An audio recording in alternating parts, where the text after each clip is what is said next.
ভাই রাইতে যে মাছটা নিলাম দেখা নিলাম তাজা মাছ, বাসায় যাওয়ার পরে পুরা মাছটা যে পচা। এই জায়গা থেকে 330 টাকা করে ধরছিলেন সম্ভবত মাছটা, 715 টাকা হয়েছিল, 700 টাকা রাখছেন। হ্যাঁ, বিকাশে দেওয়ার কথা ছিল, আমি টাকা আনতে গেছি, টাকাই না পোটলাটা লইয়া বাসায় দিয়া বাইরে গেছি। রাত্রে ঢুকছি, পরে বউ কইতেছে মাছের গন্ধে ঘরে থাকুন যায় না, কারণ কি? পচা মাছ, পচা গন্ধ একবারে।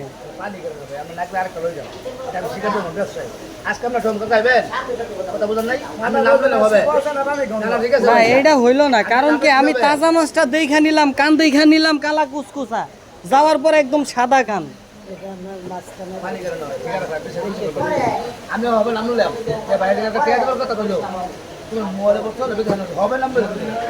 আমি 1 টাকা দিয়ে নিছি না।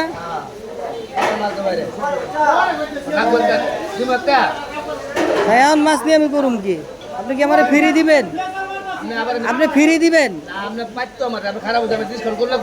খারাপ হয়েছে তাইলে মাছটা আমি নিয়ে আসি, আপনি মাছটা চেঞ্জ করে দেন আমাকে। আপনি কিনে আনলে কিন্তু একটা আছে, আমি দেখা নিছি যে জিনিসটা, যে আমি দেখাই নিছি সাদাটা।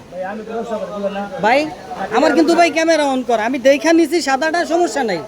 কিন্তু 330 টাকা কেজি নিলাম, যাওয়ার পরে বাসায় যায় যদি দেখি মাছটা পচা, তো আমার সন্দেহ জাগতে পারে হয় ওইখানে চেঞ্জ হয়েছে, নাইলে বাসায় যাইতে যাইতে মাছটা পয়সা গেল ওই কাজী বাড়িতে।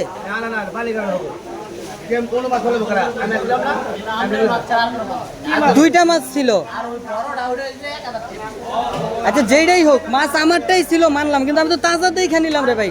কাজী বাড়ি যাইতে যাইতে পানির কারণে মাছটা পয়সা গেল।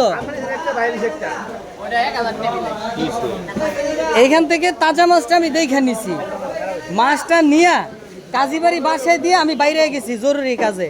বাসায় পরে রাত্রে যখন ঢুকছি, বউ কেটেছি কি মাছ দিয়ে গেছেন, মাছের গন্ধে ঘরে থাকুন যায় না। দেখি যে একদম ডাইরেক্ট পচা কান। আচ্ছা আমি ভিডিওটা 1 মিনিটের লাগে মিউট করি, আমি ভিডিওটা দেখাই, যে ভিডিও করে রাখছি যে মাছটার কি অবস্থা। আর এই যে লাইট, আমাদের গাওয়ার বাজারের যে লাইটটা, বাধ্য হইলাম আমি এটা ভিডিও করার জন্য, কারণ এই জায়গায় বসবাস কইরা ভালো জিনিস বোঝা সম্ভব না। পানির কারণে কি কাজীবাড়ি যাইতে যাইতে মাছটা পয়সা যাইব? আমি মাছটা নিয়ে আসুম, আপনি চেঞ্জ করে দিবেন কিনা? যদি হয় তাহলে নিয়ে আসুম।